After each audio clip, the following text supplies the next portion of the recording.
ازيكم عاملين ايه؟ يلا مع بعض النهارده نحضر غدانا. الغدا ده انا مش بنعمله كل يوم، هو يوم في الاسبوع، لان الدنيا بقت نار يعني، والاسعار بقت في السما يعني، فربنا يقوي كل واحد. فهنعمل مع بعض النهارده غدا الاغنياء.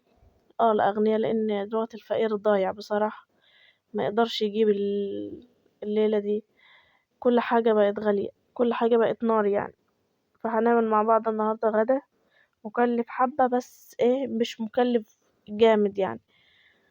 فانا معايا حلة على النار، حطيت فيها سمنة على زبدة. انت ممكن تحط زيت، ممكن تحط سمنة، ممكن تحط زيت على سمنة او زيت على زبدة. الاصح ايه؟ الاصح الزبدة. بعد الزبدة الاصح بعد الزبدة هو السمنة. بعد السمنة الزيت. الزيت اخر حاجة. فانا حطيت لما السمنة بتاعتي ساحت هي والزبدة، نزلت بكيس شعرية. هنعمل في الحلة دي رز على شعرية. الرز أو شعرية، لازم الشعرية بتاعته تكون كتير، ما تكونش شوية صغيرة يا دوبا باينة كده، لأ لازم تبقى كتير كتير مع الرز. يعني ممكن تحط نص، لو هتعملي كوباية رز كوباية شعرية عليهم.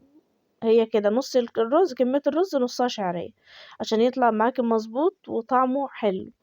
يعني مش مشابه للرز الأبيض أو رز حبة وحبة يعني. أنا بنحمر الشعرية بتاعتي ايدي فيها، ما ينفعش تسيبي الشعرية لأنها بتتحمر بسرعة، وكمان بتاخد لون بسرعة. فانت لو سبتها من غير تقليب تحت هتنحرق، ومن فوق لسه بيضة زي ما هي. فايدك طول الوقت فيها، تقلبيها على طول اول باول. تمام. الاسعار بقت غالية والدنيا بقت صعبة بصراحة. ربنا يقوي كل واحد.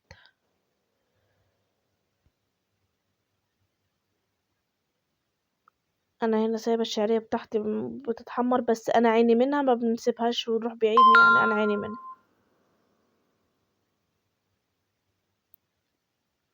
لو تلاحظوا من تحت اهيت، لما سبتها شوية حلوين بدأت تنحرق من تحت اهيت. بس انا هلقحها يعني، بص جيت اقلب فيها، لان اللي تحت خدت لون، سيت عليها فاللي تحت خدت لون.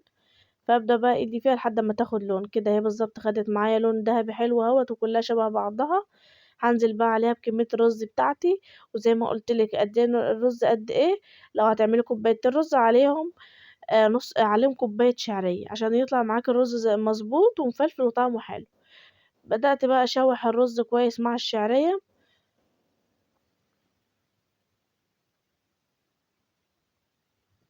بتشوحيه، لازمتها ايه التشويحة دي؟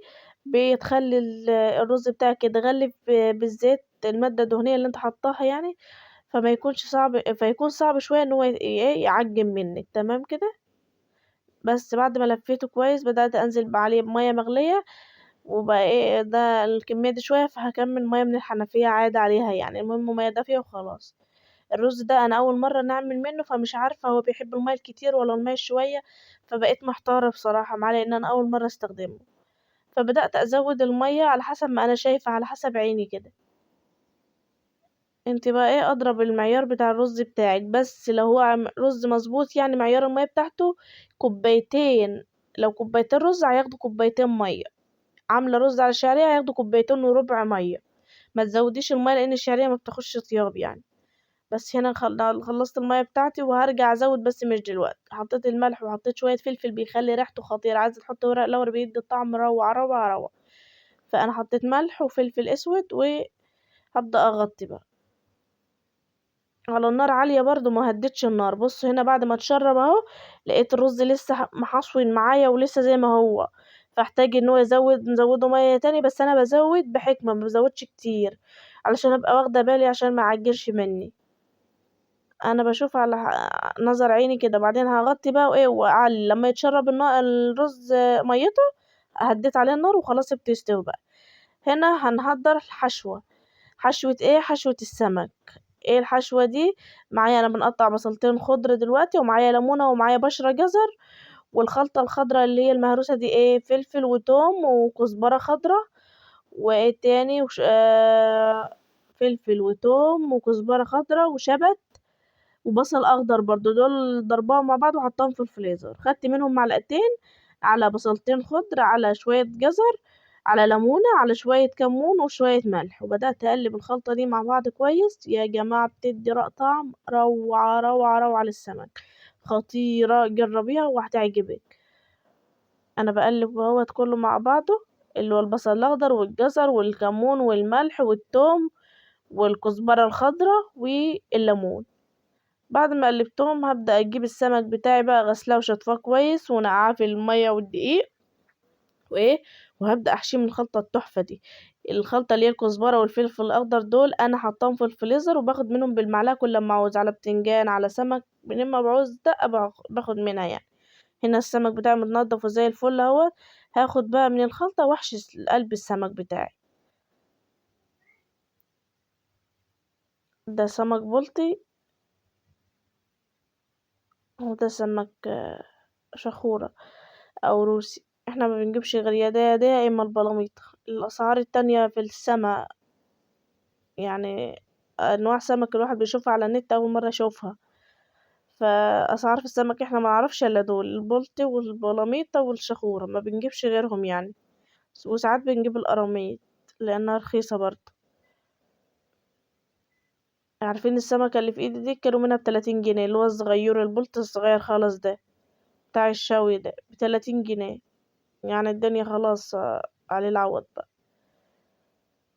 هنا بعد الرز بتاعي ما اتشرب اهوت، بدأت اديله تقليبة واهدي عليه النار خالص. بصوا كده، لا انا حاسه ان هو تمام وايه ومش عاوز يتزود بقى.